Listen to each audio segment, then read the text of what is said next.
You saw some situations where like Caitlin's stuck guarding Kelsey and Kelsey's, knocking her off the ball and Caitlin gets called for a foul and she starts yelling at the refs like, she's grabbing me, and all of the coaches from WNBA teams who were sitting there watching are just cracking up. Kelsey had one situation where she sort of finished through traffic. She'd been struggling a little bit, got through to the hoop, just like yells right in like Becky Hammond and Nikki Fargas's face, and they're just like cracking up like Clark being back on the court. You also got a quote out of Sue Bird about her being impressed with Caitlin just being engaged while she was out and getting back to being able to play. A little bit about what Caitlin looked like on the court, how much fun she was having, how important it was, and then someone else, Angel Reese on the other side, talking about Chicago. That was the article I was not expecting. Yeah, so we'll start with Caitlin. Obviously, she suffered just a bevy of injuries in her sophomore season, played her last game on July 15th, even before All-Star Weekend. This was her first real 5-on-5 action since... Something major is unfolding within Team USA's women's basketball program, and at the center of it all is one name, Caitlin Clark. Behind the scenes, sources say the situation has grown so intense that USA basketball officials were forced to hold an emergency closed-door meeting. And what sparked it may surprise you. Reports leaking from the USA basketball training camp in North Carolina have set the basketball world buzzing. Caitlin Clark's presence has taken over every conversation. Not because of anything she did off the court, but because of the impact she's making on it. What began as a routine practice quickly escalated into one of the most competitive and heated internal showdowns the program has witnessed in years. It pushed USA basketball to confront the question fans have been asking since last summer. How can a player like Caitlin Clark be left off the Olympic roster not once, but twice? According to witnesses, the practice felt less like a workout and more like a high-stakes playoff battle. Veteran WNBA star Kelsey Plum came at Caitlin with full intensity, bodying her up, knocking her off her spots, fighting through screens, and challenging her on every possession. Caitlin didn't back down. She fired right back, shouting at referees about being grabbed and held, while coaches and executives from multiple WNBA teams watched from the sidelines, smiling because they knew exactly what they were witnessing. Two elite players battling for the same Olympic dream. It wasn't personal, but it was ruthless. The tension inside the gym was undeniable. And when Sabrina from The Athletic published her first-hand report from inside the practice facility, the response was immediate. She made it clear this wasn't just another training session. According to her, Caitlin Clark wasn't out there trying to prove she could survive at Team USA's level. She was proving she belonged. Consider this: Caitlin hadn't played a single competitive game since July 15, 2024, when plantar fasciitis ended her Indiana Fever season early. That's nearly 6 months away from live, high-speed basketball. Meanwhile, players from teams like the Phoenix Mercury were still in rhythm, with their seasons ending in mid-September. On paper, Caitlin should have been the least game-ready athlete in camp. But she didn't look hesitant. She didn't look overwhelmed. She looked unstoppable. Sabrina's account described a player stepping back onto the court after months of recovery and instantly competing at the brutal, physical level of international basketball.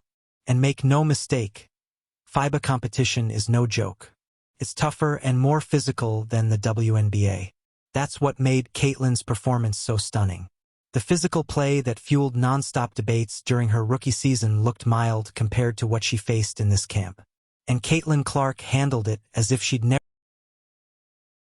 It was a combination of like USA players going against USA players and then also USA players going against the scout team, which was just like players from small colleges all across North Carolina sort of helping out with that scout team practice. And, she looked like Caitlin, right? Like the step back three was there, the passes were there.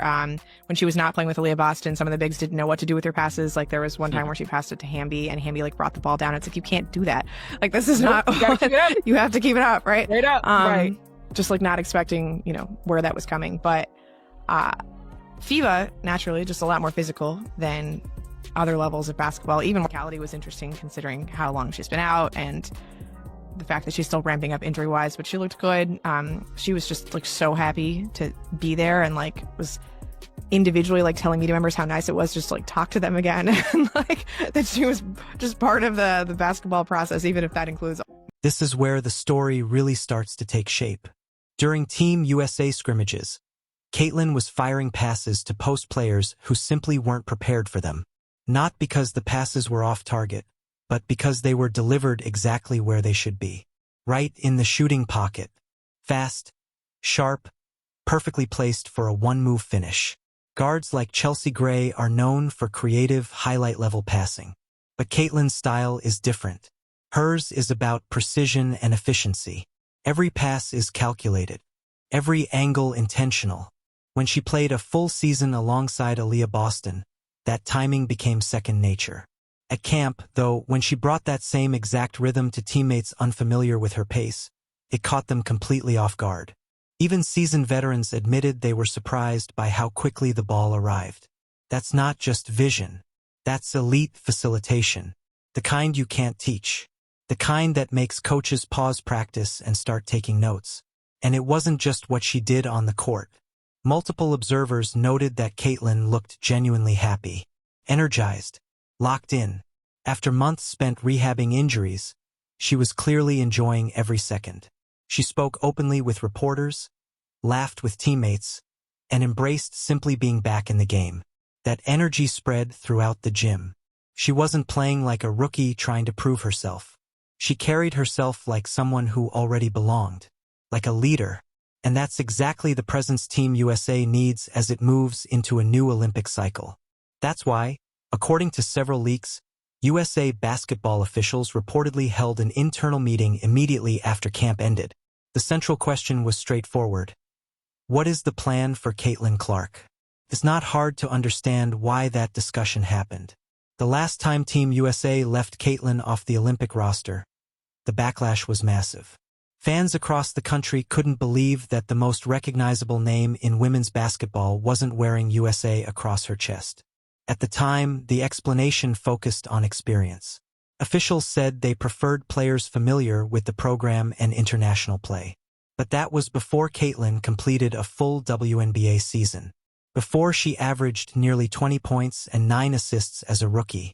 Before she shattered rookie records. Before she proved that her game wasn't hype, but substance. That argument no longer holds weight. And USA Basketball knows it. Sources say this camp forced the organization to confront a reality they've been dodging. Caitlin Clark isn't just popular. She's transformational. When she steps on the floor, ticket sales jump. TV ratings surge. The spotlight widens. Leaving her off once may have been explainable. Doing it again would be indefensible. That's why this meeting mattered. It wasn't only about basketball fit. It was about perception, credibility, and the future of the women's game itself. Still, the basketball side tells the clearest story. At camp, Caitlin went toe-to-toe with veterans who've competed on the biggest international stages and held her own. Her trademark step-back three? Still deadly. She drilled it repeatedly against elite defenders. Her court vision looked sharper than ever, likely enhanced by months of film study during rehab. And her demeanor? Calm, confident, competitive, completely unfazed. There's even footage of her barking at referees during scrimmages, demanding consistency. Coaches were seen smiling, not because it was amusing, but because they recognized that fire. It's the same edge once seen in legends like Diana Taurasi and Sue Bird. That fearless intensity is what separates good players from great ones. One of the most interesting dynamics played out in her matchups with Kelsey Plum. Plum symbolizes the established guard. Proven, trusted, embedded in the system.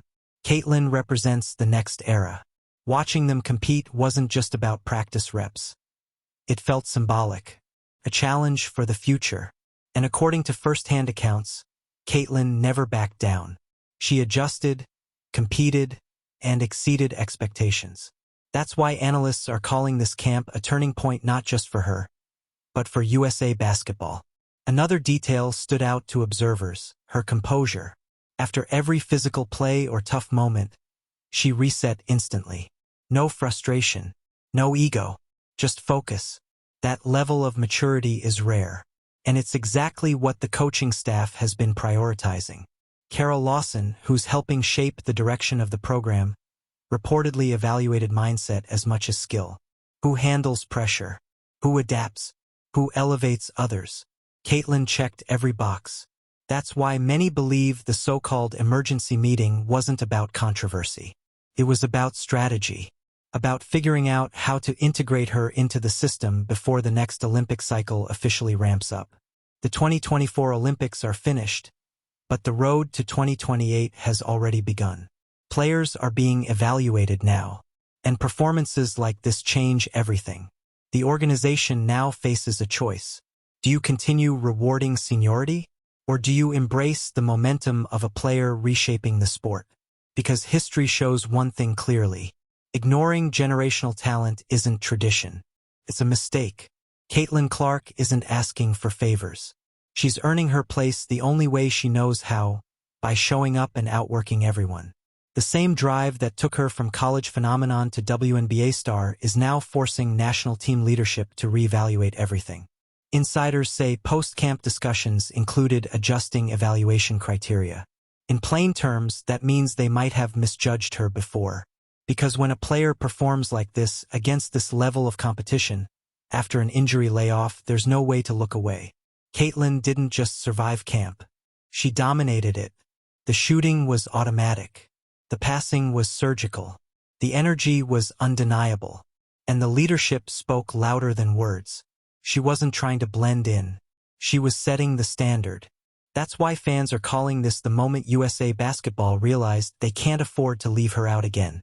Talent like this is rare. You can't manufacture it. You can't suppress it. You can only decide whether to embrace it. And now Team USA faces that decision once more. Hold on to the past or step into the future. Stick with comfort or ride the wave reshaping the game. Because Caitlin Clark has made one thing clear. She's ready. She's proven it. And after this camp, no one